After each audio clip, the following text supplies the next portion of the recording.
Welcome to my channel. If you believe in the power of music to change lives and reveal hidden truths, then this story will absolutely blow your mind. Make sure to hit that like button, share this incredible tale with everyone you know, and comment below about a time when someone surprised you with their hidden talents. Trust me, you won't see the ending of this story coming. Let's dive into the extraordinary journey of a girl whose music would shake an entire city to its core. The rain had been falling for 3 days straight, turning the streets of downtown Chicago into rivers of gray despair, and 17-year-old Maya Chen had learned to find shelter wherever she could, her most precious possession clutched tightly against her chest in a battered violin case that had seen better days, though what lay inside was worth more than anyone walking past her could possibly imagine. She pressed herself deeper into the narrow alcove between two towering glass buildings, watching the endless stream of well-dressed people hurrying past with their designer umbrellas and expensive shoes, none of them sparing even a glance for the girl with the tangled black hair and clothes that hadn't been properly washed in weeks, because in their world, people like Maya simply didn't exist. They were part of the city's invisible population, the one society had decided to forget. But Maya remembered everything, especially the night 6 months ago when her world had crumbled like sheet music in the rain, when the fire had taken not just her family's small apartment, but everything she had ever known, including her parents who had worked 3 jobs between them just to pay for her piano lessons at the community center because they had recognized something special in their daughter's fingers the first time she had touched. Those ivory keys at age 4, the way melodies seemed to flow from her soul through her hands like water finding its way to the sea. The insurance money had barely covered the funeral costs, and with no other family to take her in, Maya had found herself navigating the labyrinth of social services until she turned 18 and aged out of the system. Except she had been 17, when she ran away from her 3rd foster home, unable to bear another house where music was considered noise and dreams were seen as distractions from the harsh realities of survival. Now she sat in the shadows of Michigan Avenue, watching the wealthy patrons streaming into the Chicago Symphony Center for the evening's performance, their jewelry glinting under the streetlights like stars she could no longer afford to wish upon. And she couldn't help but remember the times. Her parents had saved for months just to buy cheap seats in the very back of that same concert hall. How her father would point to the stage and whisper that someday she would be up there, making music that would move people to tears, though. He had never lived to see how prophetic those words would become. The violin case felt heavier in her arms as she watched a young woman about her age step out of a limousine wearing a dress that probably cost more than Maya's family had made in a year, and she wondered what twist of fate had placed them on. Such different paths. What cosmic joke had given one girl everything while leaving the other with nothing but talent that seemed worthless when you couldn't afford a stage to showcase it? As the last of the concert-goers disappeared into the warm, golden light of the symphony hall, Maya made a decision that would change everything, though she had no way of knowing it at the time, because desperation has a way of pushing people toward moments they would never have considered in better circumstances. And 3 days without a proper meal had a way of making even the most prideful person consider options they had previously deemed beneath them. She stood up slowly, her joints stiff from sitting on the cold concrete, and walked toward the front of the Symphony Center where a few stragglers were still making their way inside, and she opened her violin case with trembling fingers, revealing an instrument that looked as battered as she did, though appearances could be deceiving because the violin had belonged to her grandmother, a woman who had fled war-torn Europe with nothing but her music and the hope of a better life in America. The first notes that escaped from the violin seemed to slice through the cold night air like lightning, and Maya closed her eyes as muscle. Memory took over, her fingers finding positions they had practiced 10,000 times in happier days. And the melody that emerged was Pachelbel's Canon in D, a piece she had learned to play when she was 8 years old, though she had never performed it quite like this, with hunger gnawing at her stomach and the weight of her entire future balanced on the edge of each note. A security guard appeared almost immediately, his face already set in the expression of someone about to deliver bad news, and he started to approach her with the swagger of authority, but then the music hit him, and his steps slowed, then stopped. Altogether, because there was something in the sound that demanded attention, a purity and emotion that couldn't be faked or taught, only felt and lived. Within minutes, a small crowd had gathered, though Maya kept her eyes closed and continued, playing, afraid that if she opened them, the spell would be broken, and she would remember that she was just a homeless girl making noise on a street corner. Not the musician she had always dreamed of becoming, but the coins that began to clink into her. Open Case told a different story, and when she finally transitioned into a haunting rendition of Ave Maria, she heard someone gasp, then whisper to their companion about the incredible talent they were witnessing, though she still didn't dare to look, because looking would make it real, and she had learned that hope was a dangerous thing when you had so little of it left, to spare. But then a voice cut through the melody, sharp and dismissive, and Maya's bow stuttered across the strings as she opened her eyes to see a middle-aged woman in an expensive coat staring at her with obvious disdain. Her lips curled in a sneer that spoke of a lifetime of privilege and judgment, and the woman's voice carried clearly across the small crowd as she declared that it was disgusting how these people tried to guilt honest citizens into giving them money, playing sad music and looking pathetic when they should be out finding real jobs instead of begging on street corners like criminals, and Maya felt her cheeks burn with shame even as her fingers continued to play, because part of her wondered if the woman was right, if she had fallen so low that she was now just another panhandler with a sob story and an instrument. The woman's companion, a thin man with nervous eyes, tugged at her sleeve and suggested they move along.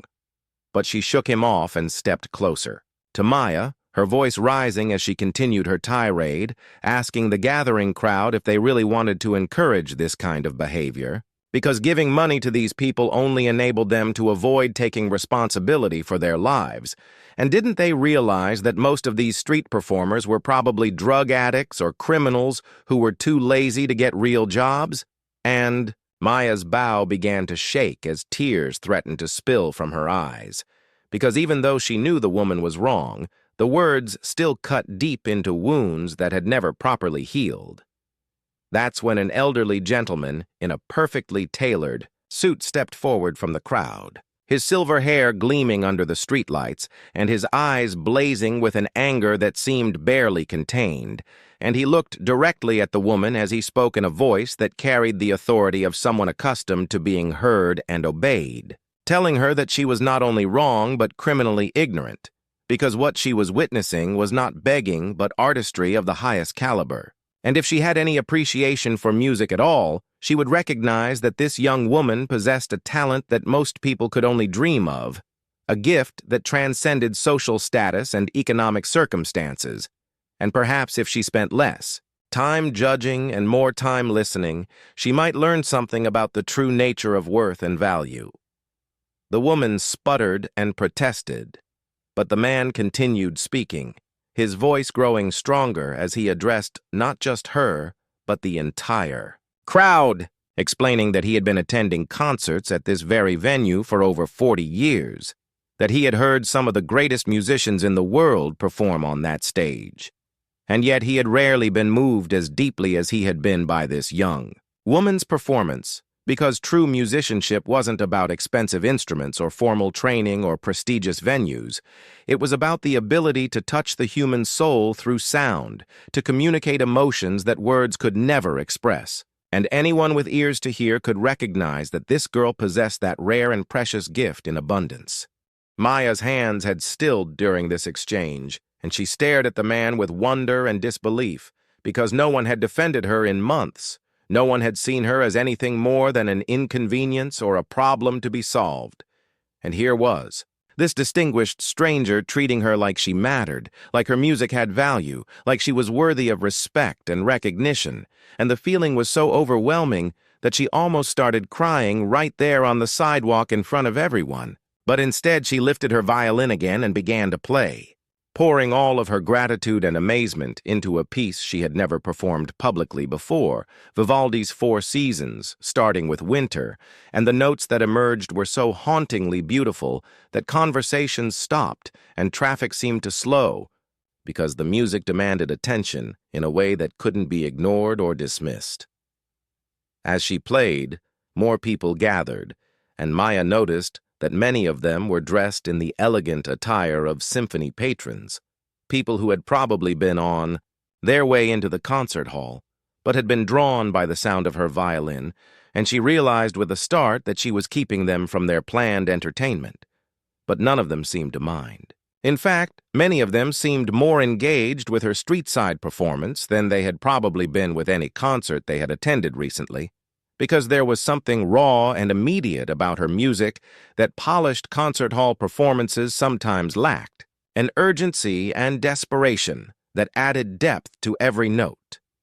When she finished the piece, the applause was thunderous, and Maya looked up to see dozens of faces smiling at her with genuine appreciation and admiration, and the violin case at her. Feet was now filled not just with coins, but with paper money. More money than she had seen in months. Enough to buy food and maybe even a night in a cheap motel where she could take a shower and sleep in a real bed. But even more valuable than the money was the look in people's eyes, the recognition that she was an artist, not just a homeless girl with an instrument, and for the first time in months, she felt like herself again, like the musician she had always been, regardless of her circumstances. The elderly gentleman who had defended her approached as the crowd began to disperse, and he introduced himself as Dr. Harrison Westbrook, retired professor of music theory from Northwestern University, and he asked her name and where she had studied, because he was convinced that she must have received formal training somewhere. Her technique was too polished, and her interpretation too sophisticated for her to be completely self-taught. And Maya found herself telling him about the community center lessons, about her parents who had sacrificed so much to nurture her talent, about the fire and the foster homes and the long journey that had brought her to this street corner, and she watched his expression change from curiosity to sympathy, to something that looked almost like anger, though she realized it wasn't directed at her, but at a system that had failed so spectacularly to recognize and protect her gift. Dr. Westbrook listened to her story without interruption, nodding occasionally and asking gentle questions that drew out details she hadn't shared with anyone, and when she finished speaking, he was quiet for a long moment, studying her face as if he were trying to solve a complex equation. And then, he reached into his wallet and pulled out a business card, pressing it into her hand as he told her that he wanted to help. That talent like hers shouldn't be wasted on street corners when it could be developed and showcased properly, and he asked if she would be willing to meet him at his office the next day to discuss possibilities, opportunities that might change her life in ways she couldn't yet imagine. Maya stared at the card in disbelief, because things like this didn't happen to people like her. Fairy godmothers didn't appear on street corners offering to rescue homeless musicians, and she had learned to be suspicious of adults who made promises that seemed too good to be true. But there was something in Dr. Westbrook's eyes that seemed genuine, a sincerity that made her want to trust him, despite all the reasons she had learned to be cautious, and she found herself nodding and agreeing to meet him, though part of her was convinced that she would show up at his office only to find that he had changed his mind or forgotten about her entirely, because that was how things usually went in her experience. That night, Maya found a small diner that stayed open late and ordered the first hot meal she had eaten in days, savoring every bite while she counted and recounted the money from her violin case, marveling at the generosity of strangers who had been moved by her music. And she allowed herself to imagine, just for a moment, what it might be like to have a real chance again, to study music seriously and perform in actual venues instead of on street corners, to honor her parents' memory by becoming the musician they had always believed she could be, though she tried not to hope too much because disappointment was a luxury she couldn't afford when survival required all of her emotional energy. The next morning, Maya used some of her earnings to buy soap and shampoo at a convenience store, then cleaned herself up as best she could in the restroom of a coffee shop, trying to make herself presentable for her meeting with Dr. Westbrook, though she knew that her worn clothes and cheap shoes would mark her as an outsider in whatever professional environment awaited her, and she practiced what she would say, how she would explain herself and her circumstances without sounding like she was making excuses or asking for pity, because she had learned that people were more willing to help those who seemed determined, to help themselves, even when the deck was stacked against them in ways that made self-help nearly impossible. Dr. Westbrook's office was located in a beautiful old building near the northwestern campus, and as Maya climbed the stairs to the third floor, she marveled at the photographs lining the walls, images of famous musicians and conductors, concert halls and orchestras, a world of music that seemed as distant from her current reality as the surface of the moon. And she wondered what she was doing there, what possible connection she could have to this rarefied atmosphere of academic achievement and professional success. But she knocked on the door anyway because she had nothing left to lose and everything to gain. When Dr. Westbrook opened the door, his face lit up with a smile that seemed genuinely pleased to see her, and he ushered her into an office that was lined floor to ceiling with books and sheet music, awards and certificates covering every available wall space. And Maya felt intimidated by the obvious evidence of his accomplishments, but he offered her tea and spoke to her as if she belonged there, as if her presence in his office was the most natural thing in the world, and gradually she began to relax and remember why she had come, what opportunity might be waiting for her if she could find the courage to reach for it. Dr. Westbrook explained that he had spent most of the previous evening thinking about her performance, analyzing what he had heard and comparing it to decades of experience with talented musicians, and his conclusion was that she possessed not just technical skill but something far rarer, an emotional intelligence and interpretive ability that couldn't be taught, only nurtured and developed. And he believed that with the right training and opportunities, she could have a significant career as a professional musician. But time was of the essence because talent without proper development could atrophy, and at 17 she was already older than most serious musicians when they began their formal training, though her life experience had given her an emotional depth that younger students often lacked. He had made some phone calls, Dr. Westbrook continued, and he had arranged for her to audition for a full scholarship at the Chicago Conservatory of Music, one of the most prestigious programs in the country, and if she was accepted, she would receive not just free tuition, but also housing and meal allowances, essentially everything she would need to focus entirely on her musical development without worrying about survival. And Maya felt her heart racing as she tried to process what he was telling her, because it seemed impossible that her life could change so dramatically, so suddenly, based on a single street corner performance and the kindness of a stranger who had no reason to care about her fate. The audition was scheduled for the following week, and Dr. Westbrook spent the next hour coaching Maya through the pieces she would need to prepare, helping her refine her technique and interpretation, offering suggestions that drew on his decades of experience while respecting the unique artistic voice that had moved him so deeply the night before. And Maya found herself absorbing his guidance like a plant that had been dying of thirst, suddenly receiving water, her skills sharpening and expanding with each note they worked through together. And she realized that this was what she had been, missing not just technical instruction, but artistic mentorship, someone who believed in her potential and knew how to help her realize it. Over the next few days, Maya practiced obsessively, finding quiet corners in libraries and parks where she could work through her audition pieces without disturbing anyone. And she felt herself growing stronger as a musician with each repetition, her confidence building as the notes became more secure under her fingers, and she allowed herself to imagine what it would be like to be accepted into the conservatory, to have teachers and fellow students, to be part of a community of musicians who shared her passion and dedication, to have a future that extended beyond mere survival into the realm of artistic achievement and personal fulfillment. The morning of her audition arrived gray and cold, but Maya felt a warmth in her chest that had nothing to do with the weather, a sense of possibility that she hadn't experienced since before her parents died, and she arrived at the conservatory building early, spending time in the lobby studying. The portraits of distinguished alumni and faculty members, trying to imagine herself belonging in such illustrious company,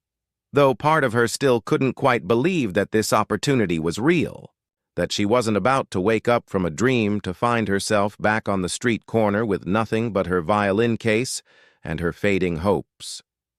When her name was called, Maya followed a student volunteer down a long hallway to a practice room where 3 faculty members sat behind a small table, their faces professionally neutral as they introduced themselves and explained the audition process. And Maya noticed that one of them was a woman about her mother's age who smiled encouragingly as she tuned her violin.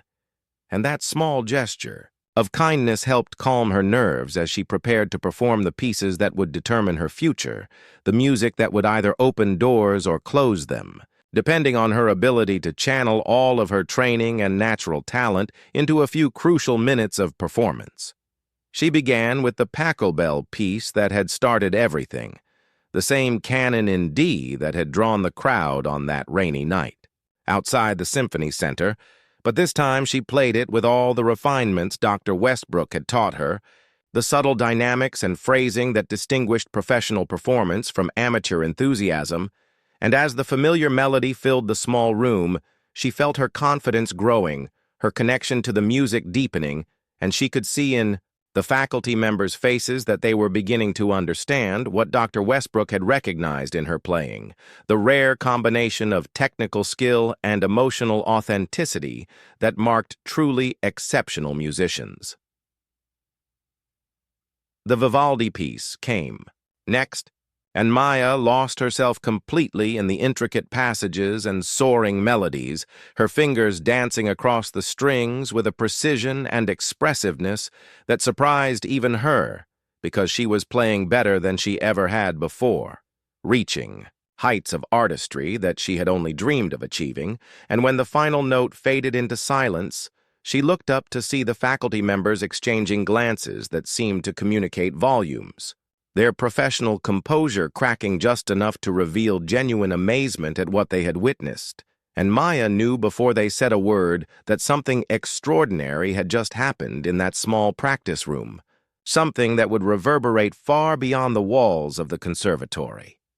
The woman who had smiled at her earlier leaned forward and asked Maya to tell them about her background, her training, her musical influences, and as Maya shared her story, she watched their expressions shift from amazement to something approaching awe, because they were realizing that what they had just heard was not the product of expensive private lessons and elite music schools, but of raw talent refined through hardship and determination, developed in community centers and practiced in homeless shelters, and they understood that they were in the presence of something genuinely rare, a musician whose artistry had been forged in the fires of real experience rather than the comfortable safety of academic privilege. After she finished playing and answering their questions, Maya was asked to wait in the lobby while the faculty members conferred, and she sat on a bench beneath a portrait of the conservatory's founder, trying to calm her racing heart and prepare herself for either outcome, acceptance, or rejection, triumph or disappointment, though she realized that regardless of their decision, she had already won something valuable. The knowledge that she could perform at this level, that her talent was real and significant, that she was worthy of serious consideration by serious musicians, and that recognition alone was worth more than all the money she had collected in her violin case. When the door opened and the woman faculty member emerged with a smile that lit up her entire face, Maya knew before she spoke that her life was about to change forever. And the words that followed seemed to echo from a great distance as the woman explained that not only was she being offered the full scholarship, but that the faculty had decided to recommend her for additional honors and opportunities, including potential performance slots with the conservatory's professional ensemble and connections to summer programs that could accelerate her development as a serious artist. And Maya felt tears streaming down her cheeks as she realized that her parents' dreams for her were not only still alive, but about to be realized in ways they never could have imagined. The months that followed were a whirlwind of intensive study and rapid growth, as Maya immersed herself in the rigorous curriculum of the conservatory, while also working with Dr. Westbrook on developing her unique artistic voice, and she discovered that her unconventional background gave her advantages that her classmates, from more traditional musical educations, lacked, an emotional maturity and life experience that informed her interpretations with rare depth and authenticity. And her professors began featuring her in master classes and recitals, recognizing that they had discovered something special, a musician whose talent had been refined by adversity into something truly extraordinary. Her first major performance came 6 months after her audition, when she was selected to perform as a soloist with the conservatory orchestra in a program that would be attended by music critics and industry professionals. And as Maya walked onto the stage wearing a borrowed gown that had been altered to fit her, she thought about the journey that had brought her from that street corner to this moment, and she dedicated her performance to the memory of her parents, whose sacrifices and love had made everything possible, even though they hadn't lived to see their dreams fulfilled. The piece she performed was Mendelssohn's Violin Concerto in E minor,